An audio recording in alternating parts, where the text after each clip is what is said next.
Hi, Alison here from Gardening by Design, looking at tidying up borders this autumn in a wildlife-friendly way. I have a long narrow border running nearly the length of my front garden, and it is planted with bulbs and perennials and grasses to provide interest right from early spring.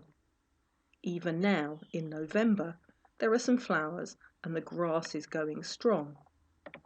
The wire cage, by the way, runs over the whole border to save me staking individual plants and keep them nice and upright.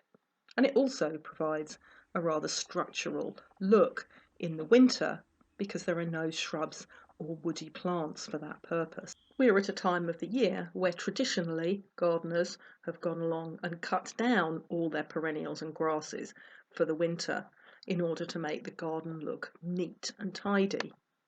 However, in keeping with more modern thinking, I leave the stems and most of the seed heads and the dead heads of the flowers standing right through the winter. The cage, of course, helps to support them because it provides such a great habitat for wildlife and all the creepy crawlies to overwinter around the stems at the base. There are some plants like this Echinops rytro, the blue globe thistle, which, to be honest, looks truly dreadful as it dies off. And so I do cut those stems back to within the wire frame, getting rid of the really untidy, tatty top growth, but leaving the stems around, as I said, for a winter hibernation habitat for insects. And the last thing that we do is to collect the dry, dead leaves off the lawn and place them inside the cage around the crowns of the herbaceous plants to protect both the plants if the weather gets cold and, of course, the overwintering insects.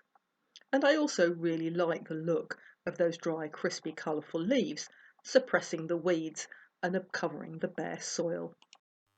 There's more information on my Gardening by Design website about how gardening supports well-being and how I can help you.